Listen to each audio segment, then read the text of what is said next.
H2 Intereconomía, tu espacio semanal sobre el hidrógeno. Porque en Radio Intereconomía apostamos por el sector energético y la energía limpia.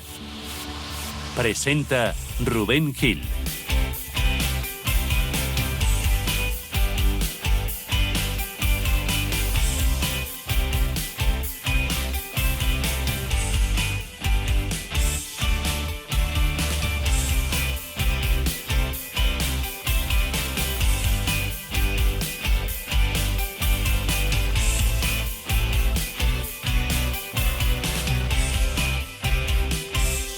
Caminito de las 11:30 de la mañana, martes. Hablamos de hidrógeno aquí en Capital Intereconomía en este día 9 de abril. Es el 30º capítulo ya de la temporada. Vamos a hablar hoy del almacenaje del hidrógeno, de cómo se almacena el hidrógeno. Y lo vamos a hacer con don Pedro Banda, que es Managing Partner de Hidrógeno de Burgos, una empresa que se dedica al desarrollo de grandes infraestructuras de almacenamiento energético subterráneo. Vamos a hablar también, como cada martes, con Rafael Luque, el consejero delegado de Arima, en una jornada en la que es noticia en Agas, hablando de hidrógeno, porque su consejero delegado, Arturo Gonzalo, ha anunciado esta mañana, durante la apertura del Enagas H2 Technical Day, que se celebra hoy en el espacio Berstemann, aquí en Madrid, la creación de un observatorio tecnológico del hidrógeno. Quieren con ello impulsar y profundizar, compartir también los avances técnicos en el campo del hidrógeno renovable. Y eso es lo que hacemos aquí cada martes, ver cómo va el hidrógeno, ver cómo va avanzando y contándoles noticias que vamos a analizar enseguida con Rafael Luque. Nos las trae ya Mireia Calderón. Con eso arrancamos. Que comenzamos con un gigante europeo del hidrógeno como es Lhyfe, que aumenta, Mireia, su apuesta por España. Con la intención de llevar a cabo inversiones por valor superior a los 500 millones de euros que se sumarán a la planta que ya están construyendo en Valmol, en Tarragona. Lhyfe plantea desarrollar en España diferentes instalaciones que serían capaces de producir hasta 400 megavatios de hidrógeno verde al año. Stellantis confirma que Vigo va a utilizar hidrógeno verde en lugar de gas natural para el año 2030. Lo hará en alguno de sus procesos industriales. La automovilística pone como ejemplo la planta del Smerport junto a Vigo y Mangualde, en la que también fabrica las furgonetas K9. Corea del Sur inventa un motor de hidrógeno que promete sustituir a los de gasolina en los próximos años. Se trata de un clásico que Kia ya integraba en algunos de sus modelos de serie. El fabricante lo ha modificado para quemar hidrógeno que se introduce directamente en la cámara de combustión a una presión superior a 30 bares. Muy cerquita de allí, Japón quiere liderar los aviones de hidrógeno. El Ministerio de Economía, Comercio e Industria del país asiático acaba de anunciar la puesta en marcha de un programa al que ha dotado con 33.000 millones de dólares para desarrollar un avión que integre tecnologías como el uso de hidrógeno como combustible y motores híbrido-eléctricos para convertirse en el país líder en soluciones para el avance en la aviación sostenible y volver a ser uno de los centros neurálgicos de la fabricación de aviones de pasajeros. Aquí en España el Gobierno va a dar ayudas al desarrollo de los grandes valles de hidrógeno. El Ministerio para la Transición Ecológica abría ayer lunes a consulta pública previa la orden por la que se establecen las bases reguladoras para las convocatorias de ayudas a proyectos de valles o clúster de hidrógeno renovable. Uno de los principales objetivos de esta iniciativa es contribuir a la ejecución del Plan de Recuperación, Transformación y Resiliencia, aprovechando los fondos del Mecanismo de Recuperación y Resiliencia que respaldan dicho plan. Iberdrola y Repsol se integran en el grupo para crear el Índice Español del Hidrógeno. Enagas, Cepsa, EDP, Galp o Carburus Metálicos son otras de las grandes compañías del sector que trabajan bajo el paraguas de MICBAS, que se configura de manera natural como el marketplace para lanzar las subastas de este vector energético. Hydron, del grupo Ansasol, va a construir la mayor planta de metanol verde de Europa en el puerto de Huelva. Se trata del proyecto MetGreenPort, que marcará un hito en la economía, la sostenibilidad y el medio ambiente tanto en España como en la Unión Europea. Este proyecto persigue la producción de metanol verde, empleando para ello hidrógeno verde generado mediante la electrólisis del agua, la cual estará alimentada con energía renovable y con dióxido de carbono capturado de los gases procedentes de industria cercana. Y H2B2 suspende de momento su salida al Nasdaq. La compañía que dirige el expresidente de Abengoa, Felipe Benjumea, y RMG Adquisition Corp han acordado dar por terminado el acuerdo de fusión que alcanzaron en mayo del pasado año y no extenderlo debido a las circunstancias actuales del mercado.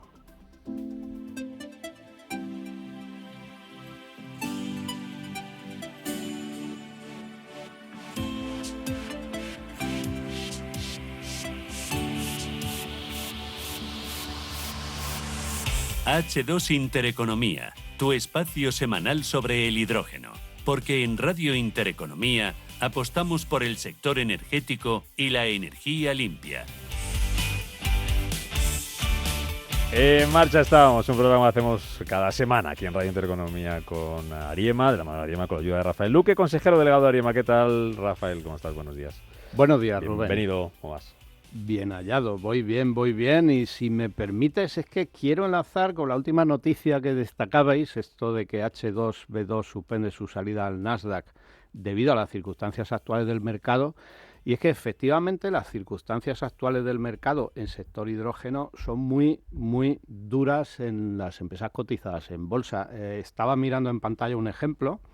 El fabricante de electrolizadores Nel, que llegó a cotizar a 30 en coronas noruegas, está ahora mismo cotizando a 5,73. Se ha caído en los últimos 3 años a la sexta parte de su valor, teniendo en cuenta que este fabricante de electrolizadores ha pasado de una capacidad de fabricación de 40 megavatios año en Europa a 1000 megavatios al año y está negociando una planta de 4000 megavatios año en Estados Unidos, con mucha mejor tecnología, con mejor mercado, pero las circunstancias, antes te escuchaba en una parte del programa en la que estabais dedicados al análisis técnico, sí. En esta emisora los oyentes saben lo que es el fundamental y el técnico. Por fundamentales, el sector hidrógeno está muy bien, pero por técnico, pues ha habido una tendencia bajista que ha durado 3 años y no sé, yo espero que estemos ya tocando suelo. Que se revierta.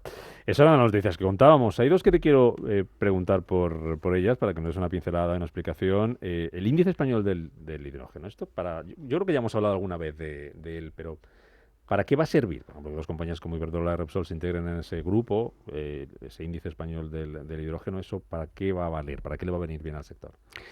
El índice, no la integración de las compañías como tal. A ver, hay varios índices, porque en el mundo financiero estamos quizá muy habituados a índices de cotizaciones, cosas como el IBEX o el Nasdaq. Casi diría que hoy en sector hidrógeno el mejor índice es precisamente el fondo de inversión que hicimos con Renta 4, porque lleva 4 años y es relevante de la evolución en bolsa del sector hidrógeno. Este índice tiene más que ver con índice de precios. Euros kilo. Y es bueno ir preparando este tipo de trabajos, si bien también es cierto que esto será útil a largo plazo, porque lo que sí estamos acostumbrados en el mercado financiero, de hablar de la cotización del petróleo, del oro, porque son ya unas materias primas muy estándares, con precios muy similares en el planeta, el hidrógeno tardará en llegar a eso porque es muy caro de transportar, con lo cual el precio aquí en Madrid o el precio en Burgos o el precio en Chile va a ser muy distinto durante muchos años. Luego tenemos algunas otras cuestiones, como que el gobierno va a dar ayudas al desarrollo de los grandes valles de hidrógeno y, como curiosidad, lo de Japón, liderando los aviones de hidrógeno, lo de Corea del Sur, que quiere inventar un motor de hidrógeno para sustituir a los de gasolina en los próximos años. Bueno, en el mundo de la aviación hay mucha competencia. Airbus está haciendo una apuesta muy fuerte en Europa y en particular en España está trabajando en proyectos importantes de I+D para desarrollar tecnología. Y en el mundo de los motores, que ya hemos hablado aquí con cierta frecuencia, el motor de combustión en vehículos de transporte tiene sentido porque la pila de combustible es muy eficiente, pero sigue siendo cara, con lo cual se intuye que puede haber un periodo de transición en el cual se pongan en el mercado vehículos de hidrógeno con emisiones cero de CO2, pero por la vía de un motor de combustión en vez de una pila de combustible. Bueno, pues así está la cuestión. Vamos a conocer lo que están haciendo nuestras empresas, que es una de nuestras buenas costumbres aquí los martes en H2 Intereconomía. Lo vamos a hacer hoy con el doctor Pedro Banda, que es Managing Partner de Hidrógeno de Burgos. Es una empresa que se dedica al desarrollo de grandes infraestructuras de almacenamiento energético subterráneas, como hidrógeno verde, como aire comprimido. Lo hace la provincia de Burgos. Y vamos a hablar hoy de ese almacenamiento energético, que es un elemento clave para cumplir con ciertos objetivos de ese plan nacional que está en desarrollo. Doctor Pedro Banda, buenos días. Hola, bienvenido. buenos días. Bueno, esto que hacen ustedes, ahora nos contará cómo lo están haciendo, en qué fase están, pero háblanos un poquito de Hidrógeno de Burgos, una empresa que se ha creado hace muy poquito tiempo. ¿Cómo es esto? ¿A quién se le ha ocurrido esto? Pues, ¿Por qué lo han puesto ustedes en marcha? Hidrógeno de Burgos llevamos funcionando 1 año aproximadamente. Orientado sobre todo al almacén de hidrógeno, de nuestro nombre. Hace aproximadamente 1 año y medio, 2 años, estuve desarrollando proyectos, una empresa india en Estados Unidos. Sí, tengo por aquí que ha estado usted en Dubái, en Irlanda, en la India, o sea, sí. Tiempo le ha faltado para hacer un montón de cosas, ¿no? Bueno, pues como te decía, en Estados Unidos, viendo el desarrollo de infraestructura de hidrógeno, coincidiendo con el lanzamiento de la IRA, la ley esta de reducción de la inflación, que atrajo bastantes inversiones a la zona, pues estuve allí buscando, identificando y desarrollando algún proyecto. Y ahí vi el desarrollo de infraestructuras, en una tubería de hidrógeno en Texas y almacén en sal de hidrógeno, que son hay 4 almacenes en todo el mundo funcionando desde los años 80, 3 de ellos ahí en Texas. Y al volver, ya dedicado aquí en España a pensar alguna idea de desarrollos en el entorno de hidrógeno, estuve viendo la posibilidad de dónde podría suceder esto. Hablé con la Escuela de Minas de aquí de Madrid, de la Politécnica. Ellos habían ya publicado algún artículo científico sobre el potencial en Burgos para estos desarrollos, hablando con gente también conocida en el entorno de oil and gas. Pues identificamos esa zona del campo de Lora, Sargento de Lora. Eso fue lo que le dio la pista de Burgos, ¿no? De Burgos, sí. Y entonces ahí es una zona en la que ha habido explotación petrolífera desde los años 60 hasta el 2017, una zona en la que se conoce el subsuelo, con lo cual sabemos que hay ahí recurso para desarrollar este tipo de almacenamiento, y decidimos pues lanzarnos y ver. Es una infraestructura necesaria a medio largo plazo. Como bien ha dicho Rafa, la cosa va un poco lenta ahora mismo, pero vamos, es infraestructura y creemos que puede aportar bastante apoyo a este desarrollo de transmisión y uso del hidrógeno. Es una historia profesional larga, extensa, no sé si curiosa, ¿no? Porque es doctor en Ingeniería Electrónica por la Universidad Australiana, es ingeniero de Telecomunicación por la Politécnica de Madrid, y ahora estamos hablando de energía, ¿no? Que parece que la formación primera no tenía mucho que ver, y ha terminado usted en el ámbito de la energía en general y en el hidrógeno en particular, ¿no? Sí, bueno, soy ingeniero de telecomunicación. Ten en cuenta que en la Escuela de Telecomunicación aquí en Madrid está el Instituto de Energía Solar. O sea, que lo tiene usted cerquita, ¿no? Y de ahí he trabajado con ellos y esto ya lleva tiempo. Vengo del entorno de semiconductores. Y si me permite, Pedro, Antonio Luque, que fundó Isofotón, que fue una empresa grandiosa en el sector de la fotovoltaica española. Fabricaba unos magníficos paneles solares fotovoltaicos en Málaga. Sí, una empresa clave en el desarrollo de la fotovoltaica aquí en España. Y lo que ustedes saben entonces, el almacenamiento, si hablamos de almacenamiento de energía, el hidrógeno, a gran escala, ¿qué es lo importante? ¿Dónde está el valor añadido de esto? Te cuento un poco cómo es el almacenamiento, favor, para aclarar. El almacenamiento en el subsuelo lo que aporta son grandes volúmenes de almacenamiento, grandes capacidades. Para buscar esa gran capacidad que hace falta, pues realmente el soporte físico para toda esa energía, la mejor solución es la geología. Tienes los pantanos en hidráulica y en este caso el subsuelo para poder almacenar grandes cantidades de gas. Esto ya se ha hecho. Se está haciendo, el almacén subterráneo de gas es una práctica habitual. Hay 2 tipos de almacenamiento, en el caso del hidrógeno voy a hablar en concreto.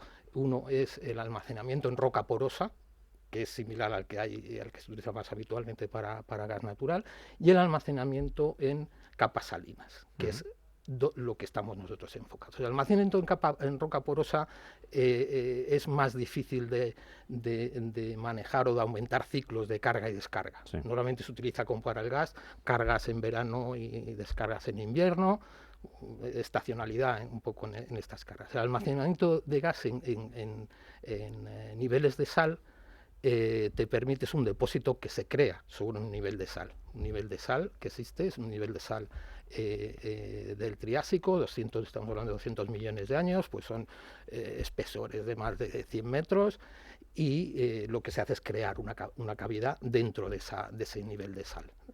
Se diluye con agua, se saca la salmuera, se crea una cavidad que en la que se inyecta el gas a presión, en este caso hidrógeno, y esto te va a permitir el aumentar esos ciclos. Claro, porque se puede estar preguntando a la gente que está escuchando, ¿por qué almacenar esto en el subsuelo? ¿Por qué hacerlo bajo tierra? Claro, el almacenarlo bajo tierra simplemente por temas económicos y físicos, de que te permite esa capacidad. Estamos hablando de volúmenes, para tu idea, el volumen de una cavidad de este tipo, estamos viendo alrededor de 500.000 de metros cúbicos, que en términos operativos de hidrógeno, a la presión que se está metiendo, pues pueden ser alrededor de 3.000 toneladas.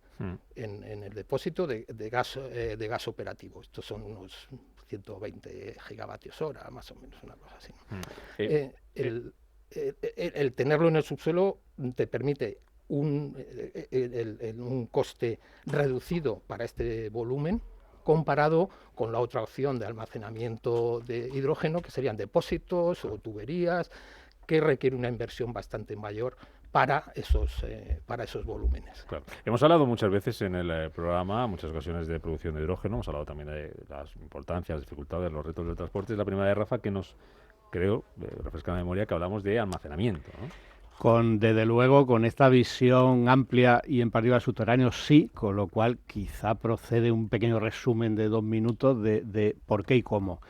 ¿Por qué? Hay que almacenar hidrógeno porque el hidrógeno es un vector energético complementario a la electricidad que se almacena muy mal. Las baterías eléctricas, no hay más que ver lo que sufrimos con los móviles, son todavía un problema.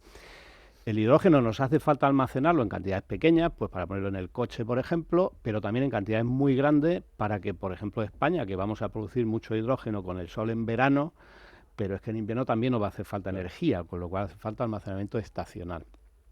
¿Cómo se almacena? Pues se puede hacer a presión, en recipientes metálicos, hormigón armado o caverna.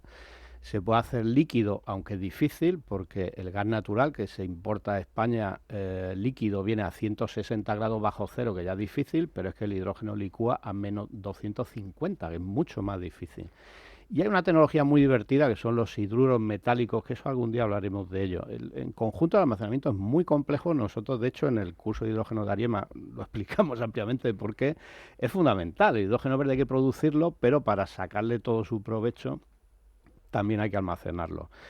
Y la especialización de nuestro amigo el doctor Pedro Banda es fundamental porque un sistema energético amplio con un porcentaje importante de hidrógeno verde requiere de almacenamientos masivos, y eso hacerlo en un depósito metálico en alta presión o incluso en hormigón armado, bueno, sería viable, pero el espacio necesario sería muy grande y el coste es brutal, mientras que la caverna da un coste tremendamente más ventajoso. Claro, y no solamente el coste, sino ya estamos hablando del acoplamiento de sectores, el acoplamiento en el sector de gas, hidrógeno, con el acoplamiento del sector eléctrico, que visto también cómo está evolucionando el desarrollo de renovables, pues es obvio, y es obvio aquí que esta es una pieza fundamental que juega el hidrógeno y juega el almacenamiento. El almacenamiento pensando en ese acoplamiento eléctrico. Claro. Todos esos vertidos, excesos de renovables, que cada vez van a más según se va instalando más recursos renovables, todo eso se puede aprovechar desde el punto de vista de almacenamiento para alimentar los electrolizadores o compresores, almacenar este hidrógeno, entrar en juego el arbitraje, ese almacenamiento de hidrógeno, utilizarlo como hidrógeno o reelectrificarlo y que funcione como almacenamiento eléctrico. Reducción de emisiones, seguridad de suministro, que en el tema de gas también es obvio. En este caso, acoplamiento sector eléctrico y gas, esta seguridad de suministro viene dada por estos almacenamientos masivos y esa facilidad que puede aparecer en un principio para poder iniciar estos proyectos, porque recurso renovable existe. En lo que llevamos, hay 9 días de abril. Sí. Ha habido ya un vertido, creo alrededor del 17% de solar y eólica. Sí. Algo así he leído esta mañana rápidamente. Sí, que lo que está haciendo que es la factura de la luz. Claro, pues esto te permitiría entrar directamente y aprovechar un recurso que ya existe y dedicarlo al almacenamiento de hidrógeno.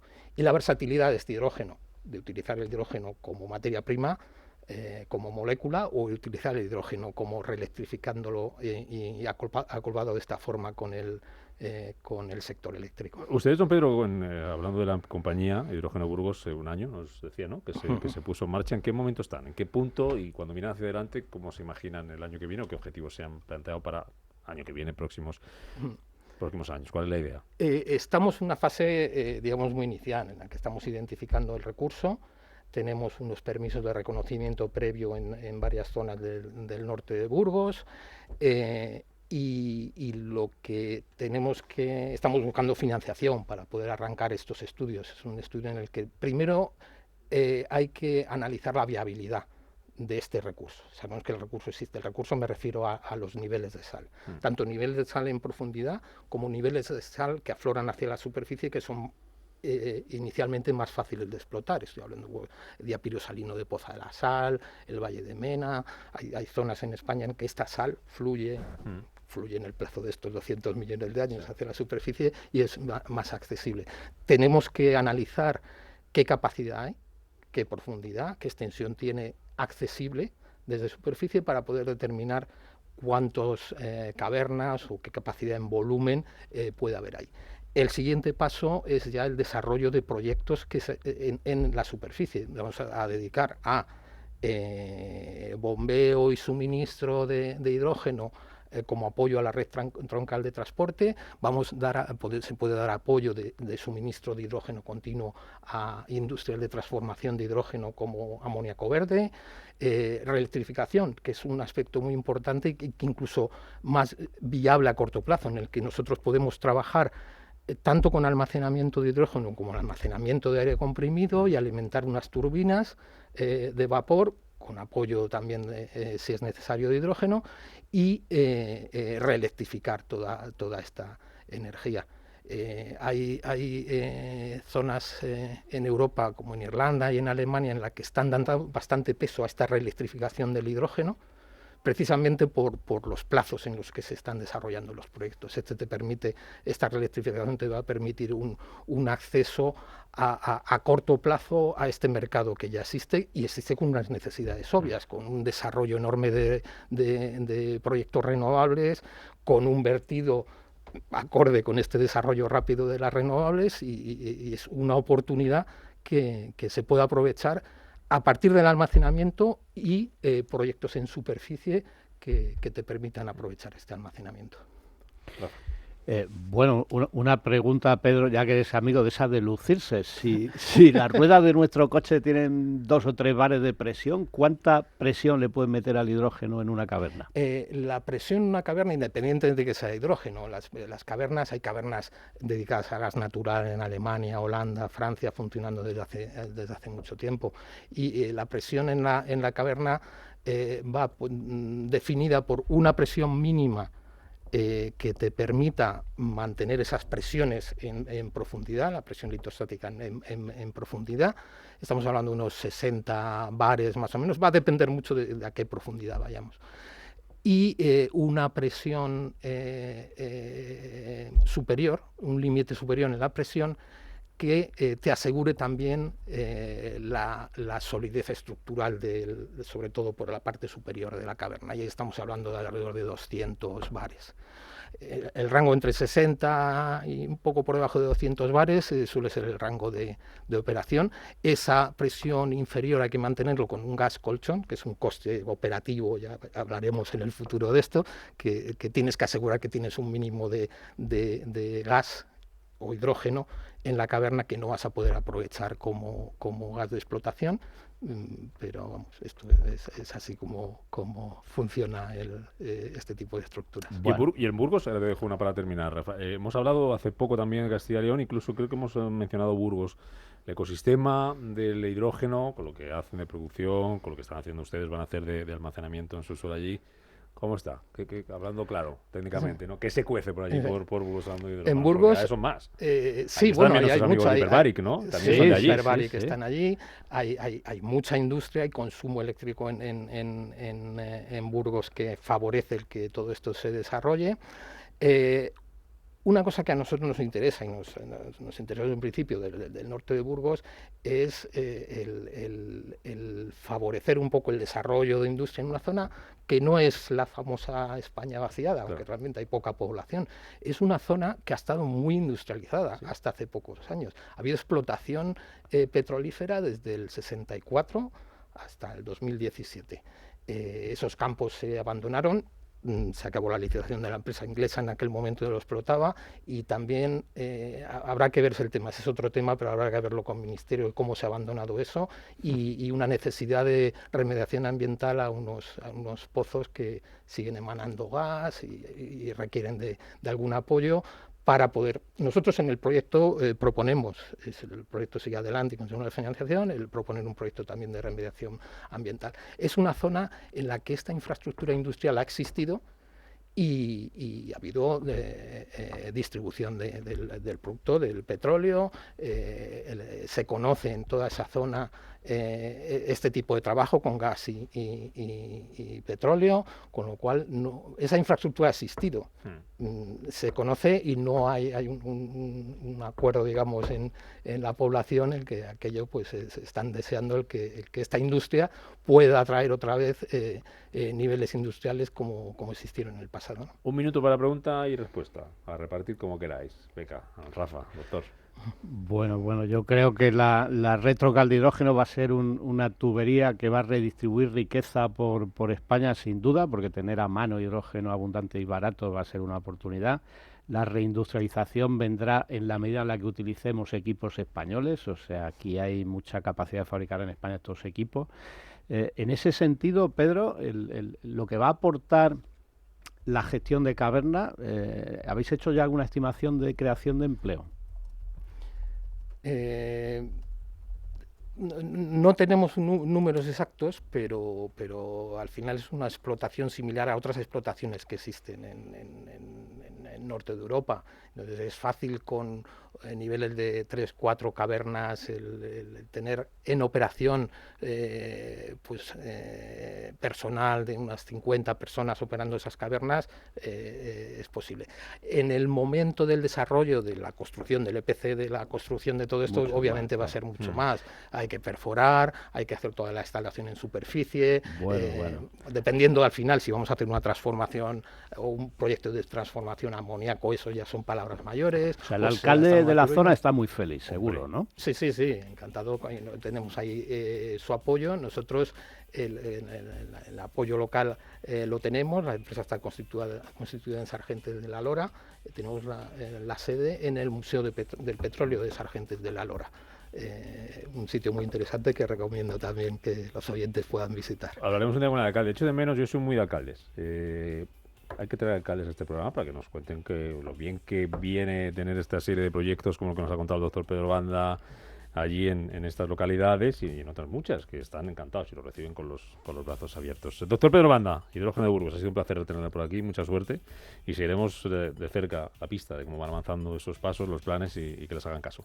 Muchísimas gracias a vosotros. Buena suerte. Rafa Luque, Ciudad Ariema, la semana que viene más. Martes. Mejor no, que es imposible. Bueno, pero es igual, firmamos igual. Cuídate mucho, un placer y gracias como siempre, Rafa. Vosotros, nos vamos en 3 minutos las 12, noticias aquí en Radio Intereconomía y después Rafa Jiménez con la media sesión. Los de Capital ya saben, mañana a las 7 de la mañana estamos por aquí madrugando. Adiós.